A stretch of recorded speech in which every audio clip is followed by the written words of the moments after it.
नमस्कार दोस्तों, आप सभी लोगों का वेलकम एंड स्वागत है एक और धमाकेदार स्पीड टेस्ट में। ये मॉक टेस्ट है 10 प्रश्नों का और आप लोगों के पास जो समय बचा है मात्र 50 दिन का। आप लोगों के सीटेट की परीक्षा के लिए समय मान के चलिए शेष बचा है। और इस 50 दिन में आप लोगों की तैयारी कैसी है, आप लोगों ने अभी तक कितनी तैयारी की है, इन 10 प्रश्नों के माध्यम से हम लोग जांचने का प्रयास करते हैं। चलिए, पहला प्रश्न आपकी स्क्रीन पर है, ध्यानपूर्वक 10 प्रश्न है करिएगा और सभी 10 प्रश्नों में से कितने सही आपने जवाब दिए उसको कमेंट में जरूर बताइएगा कि 10 आउट ऑफ कितना स्कोर आप लोगों का रहता है, जिससे आप लोगों की तैयारी जांचने में मदद मिलेगी आप लोगों को, और आप लोगों की तैयारी कैसी है ये आप लोगों को पता चल पाएगा। जवाब जितने भी सही हो उतने ही कमेंट करिएगा। 10 आउट ऑफ 10 भी कुछ लोग कर देते हैं। अगर आप लोगों ने सच में इतने आंसर किए हैं तो ही करिएगा। देखिए, क्योंकि यहाँ पे आप लोग गलतियां कर सकते हैं, एग्जाम के हाल में आपके पास गलतियों का कोई ऑप्शन नहीं होता है। पहला प्रश्न आपकी स्क्रीन पे नजर आ रहा होगा।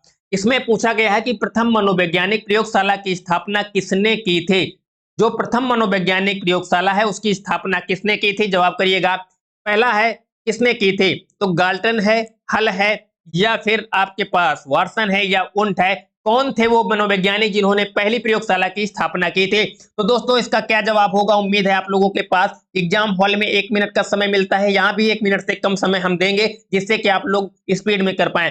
तो इसका जो सही जवाब होगा दोस्तों वो क्या होगा, उंट उनका नाम था। और ये कहाँ के वैज्ञानिक थे दोस्तों, ये जर्मनी के वैज्ञानिक थे। कहाँ के, जर्मनी के जो वैज्ञानिक थे, या हम कह सकते हैं चिकित्सक थे, दार्शनिक थे, ये जर्मनी के थे।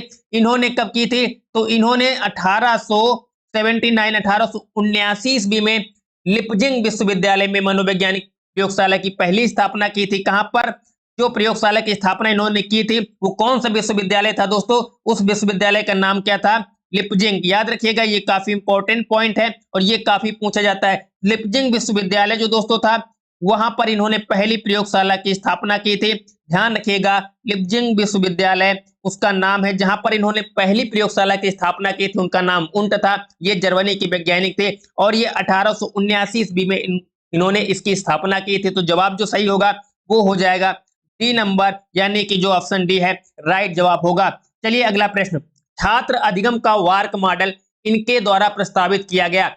जो छात्र अधिगम है उसका वार्क मॉडल किसके द्वारा प्रस्तावित किया गया, जवाब दीजिएगा। आपके पास 1 मिनट से भी कम समय है। कोहलबर्ग, नील फ्लेमिंग, पियाजे, या एरिक एरिक्सन, बताइएगा क्या जवाब होगा। इसका जवाब कीजिएगा फटाफट से। कौन किन्होंने की थी वार्क की, बहुत बढ़िया, अभी तक आप लोगों के जवाब आ चुके होंगे उम्मीद है। दोस्तों, इन्होंने जो वार्क विश्वविद्यालय मॉडल है इसकी स्थापना जिन्होंने की थी उनका नाम क्या था, नील फ्लेमिंग। बिल्कुल सही जवाब है। इसका जो सही जवाब होगा बी नंबर, नील फ्लेमिंग इनका नाम है। इन्होंने वार्क मॉडल नील फ्लेमिंग के द्वारा स्थापित किया गया या प्रस्तावित किया गया था। इसको वार्क न्यूरो लैंग्वेज प्रोग्रामिंग एनएलपी का विस्तारित रूप भी कहते हैं। इसको किसका विस्तारित रूप कहते हैं, वार्क को एनएलपी का विस्तारित रूप भी कहते हैं। किसका, एनएलपी, जिसका फुल फॉर्म भी कभी कभी पूछ लेता है, तो न्यूरो लैंग्वेज प्रोग्रामिंग इसको कहते हैं। न्यूरो लैंग्वेज प्रोग्रामिंग याद रखिएगा। और वार्क मॉडल जो आपका है 1987 में, कब, 1987 में लिंकन विश्वविद्यालय में जो एक शोध हुआ था उसके माध्यम से लॉन्च किया गया था। कब, 1987 ईस्वी में एक शोध हुआ था। कहां पर हुआ था, लिंकन विश्वविद्यालय में शोध हुआ था, उसके माध्यम से इसको लॉन्च किया गया था। याद रखिएगा, ये एनएलपी का विस्तारित रूप है वार्क मॉडल। किसका, एनएलपी का विस्तारित रूप है वार्क मॉडल। आपको याद क्या रखना है,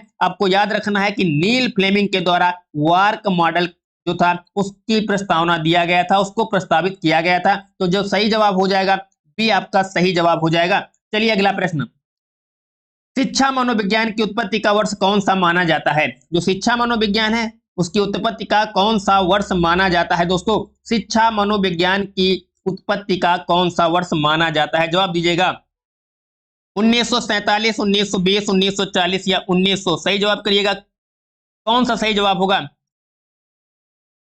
तो दोस्तों, बिल्कुल सही जवाब आप लोगों ने चुना है। जो इसका सही जवाब हो जाएगा डी नंबर, 1900। अगर हम इसकी बात करें 1900 की, तो जो शिक्षा मनोविज्ञान है इसका जो औपचारिक रूप से अगर प्रारंभ की बात करते हैं, औपचारिक रूप से आधुनिक काल में जो प्रारंभ होता है वो 1889, कब, 1889 में जी स्टैनली हॉल के द्वारा या उनके मदद के द्वारा या उनके प्रयासों के द्वारा इसका बाल मनोविज्ञान के रूप में इसको कहा भी जाता है। ध्यान रखिएगा इस बात को। तो सही जवाब क्या हो जाएगा, डी नंबर, हम कह सकते हैं शिक्षा मनोविज्ञान की जो उत्पत्ति का वर्ष है 1900, अगर ऑप्शन में 1889 भी दिया है तो भी आप जवाब कर सकते हैं। तो बिल्कुल सही जवाब हो जाएगा डी नंबर 1900 ईस्वी। चलिएगा, शिक्षा मनोविज्ञान का संबंध किससे नहीं है? शिक्षा मनोविज्ञान का संबंध किससे नहीं है? मानव व्यवहार के अध्ययन से, मानसिक प्रक्रियाओं के अध्ययन से, सीखने के तरीकों के अध्ययन से, या संचार माध्यमों के अध्ययन से। जो शिक्षा मनोविज्ञान है इसका संबंध किससे नहीं है? बिल्कुल सही जवाब। बिल्कुल देखिएगा, मानव का व्यवहार शिक्षा मनोविज्ञान में नापा जाता है, सही बात है। मानसिक प्रक्रियाओं के बारे में जाना जाता है शिक्षा मनोविज्ञान में, ये भी सही बात है। सीखने के तरीकों का अध्ययन भी इसमें किया जाता है, लेकिन संचार माध्यमों का अध्ययन नहीं किया जाता कि संचार माध्यम कैसे चलते हैं, इसका अध्ययन इसमें नहीं होता। इसलिए इसका सही जवाब जो हो जाएगा वो हो जाएगा डी नंबर, यानी संचार माध्यमों का अध्ययन। यही इसने पूछा था, तो बिल्कुल सही जवाब है डी नंबर। और बहुत सारे प्रश्नों को आप हल करना चाहते हैं, प्रैक्टिस करना चाहते हैं, तो examcorrect.org पे जाके आप लोग और ढेर सारे पिछले वर्षों में पूछे गए प्रश्नों को हल कर सकते हैं। चलिए, निम्नलिखित में से कौन शिक्षा मनोविज्ञान की प्रकृति है? निम्नलिखित में से कौन शिक्षा मनोविज्ञान की प्रकृति है? कला विज्ञान या विद्यात्मक विज्ञान या उनमें से कोई नहीं? क्वेश्चन नंबर 5 बताइएगा क्या सही जवाब होगा। बहुत बढ़िया। निम्नलिखित में से कौन शिक्षा मनोविज्ञान की प्रकृति है? कला है, विज्ञान है, विद्यात्मक विज्ञान है, या इनमें से कोई नहीं है? देखो, शिक्षा मनोविज्ञान ना तो पूर्ण रूप से कला है और ना ही पूर्ण रूप से इसको विज्ञान हम कह सकते हैं। यानी ना तो ये पूर्ण रूप से कला है, ना तो ये पूर्ण रूप से विज्ञान है। तो बिल्कुल ये क्या होगा? बिल्कुल बिल्कुल सही जवाब आप लोगों ने कर दिया है। ये केवल कला या विज्ञान हम नहीं कह सकते, तो इसको हम कहेंगे विद्यात्मक विज्ञान। बिल्कुल ये कला और विज्ञान दोनों का क्या है? समायोजन है। तो बिल्कुल शिक्षा मनोविज्ञान जो है ये दोनों का समायोजन है, तो विद्यात्मक विज्ञान इसको कहेंगे। सही जवाब आप लोगों ने कर दिया है, सी जवाब इसका सही होगा। बहुत बढ़िया। आगे देखिएगा, शिक्षा मनोविज्ञान की दृष्टि से निम्नलिखित में से कौन सा कथन सही है? शिक्षा मनोविज्ञान की दृष्टि से निम्नलिखित में से कौन सा कथन सही होगा? बच्चे अपने ज्ञान का स्वयं सर्जन करते हैं, बहुत बढ़िया। या विद्यालय में आने से पहले बच्चों को कोई पूर्व ज्ञान नहीं होता, ये तो हम कह नहीं सकते कि कोई पूर्व ज्ञान नहीं होता। अधिगम प्रक्रियाओं में बच्चों को कष्ट होता है, ऐसा बिल्कुल भी कहना गलत है। बच्चे यथावत सीखते हैं जो उन्हें पढ़ाया जाता है, जो पढ़ाया जाए केवल उतना ही सीखते हैं, ये भी कहना गलत है। तो बिल्कुल सही जवाब क्या हो जाएगा?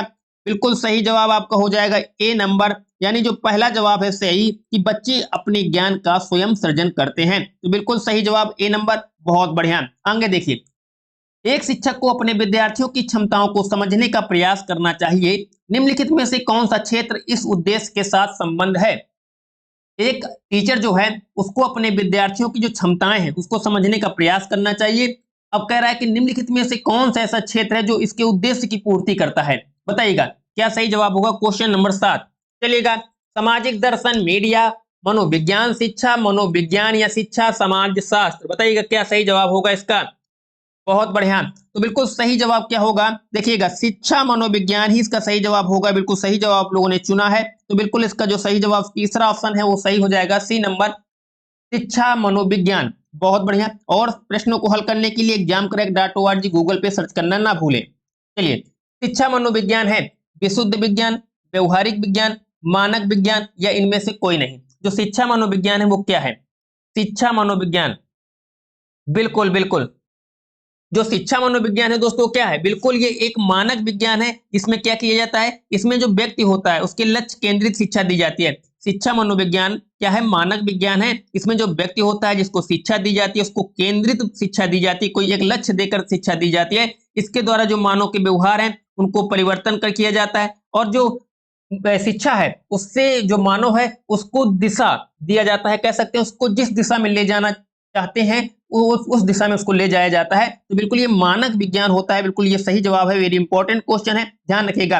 सी इसका सही जवाब हो जाएगा, तीसरा नंबर। प्रारंभ में आत्मा का प्रयोग किस शास्त्र में किया जाता है? जो प्रारंभ है उसमें आत्मा का प्रयोग किस शास्त्र में किया जाता है? अर्थशास्त्र, दर्शन शास्त्र, समाज शास्त्र या फिर शिक्षा शास्त्र? प्रारंभ में आत्मा का प्रयोग किस शास्त्र में किया जाता है? क्वेश्चन नंबर 9 ध्यान से देखिएगा। देखिएगा, जो शुरुआत होती है उसमें जो आत्मा है उसका प्रयोग, आत्मा का प्रयोग आप लोगों ने समझा होगा, सुना भी होगा और पढ़ा भी होगा कि दर्शन शास्त्र में बहुत ज्यादा बात होती है संस्कृति की, बहुत ज्यादा बात होती है आत्मा की। तो बिल्कुल सही बात आप लोगों ने चुनी है और जवाब भी सही है आप लोगों का। जो सही जवाब हो जाएगा बी नंबर, दर्शन शास्त्र में क्या होता है? आत्मा का प्रयोग सबसे ज्यादा होता है। बिल्कुल, क्योंकि दर्शन में दार्शनिक लोग जो होते हैं वो बिल्कुल जो समाज है उससे एकदम अलग थलग और वो अपने आप में ही मस्त रहते हैं। तो बिल्कुल सही जवाब बी नंबर हो जाएगा। सही जवाब आप लोगों ने चुना है। अगला देखिएगा, 1882 ईस्वी में किस मनोवैज्ञानिक द्वारा लंदन में मानवीय विशेषताओं का अध्ययन करने के लिए प्रयोगशाला का निर्माण किया गया?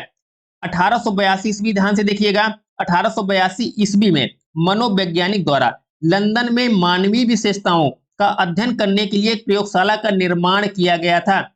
कौन से ऐसे मनोवैज्ञानिक हैं जिन्होंने लंदन में मानवीय विशेषताएं, जो व्यक्ति हैं उनकी विशेषताएं क्या होती हैं उसका अध्ययन करने के लिए एक प्रयोगशाला का निर्माण किया?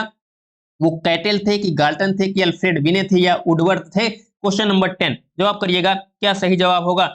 बिल्कुल सही जवाब है। वेरी इंपॉर्टेंट क्वेश्चन है। अल्फ्रेड विने जो हैं इन्होंने ही क्या किया था? 1882 ईस्वी में मनोवैज्ञानिक द्वारा लंदन में जो मानवीय विशेषताओं का अध्ययन था उसकी प्रयोगशाला की स्थापना अल्फ्रेड विने द्वारा की गई थी 1882 ईस्वी में। ध्यान रखिएगा, सही जवाब हो जाएगा तीसरा नंबर। बहुत बढ़िया। चलिए दोस्तों, ये 10 क्वेश्चन थे, कितने जवाब सही थे आप लोगों के जरूर कमेंट में बताइएगा। और ढेर सारे प्रश्नों को पढ़ने के लिए examcrack.org गूगल पे सर्च करके आप और ढेर सारे क्वेश्चनों को पढ़ सकते हैं। बिल्कुल प्रीवियस ईयर के क्वेश्चन विद आंसर वहां पे आप लोगों को मिल जाएंगे। रीड मोर पे वहां पे जाके ढेर सारे क्वेश्चन पढ़िए। और ये वीडियो पसंद आया हो तो लाइक शेयर और दोस्तों को कर दीजिए। चैनल को सब्सक्राइब न किया हो तो कर लीजिएगा। फिर मिलते हैं एक और नई वीडियो में एक और नई टॉपिक के साथ। तब तक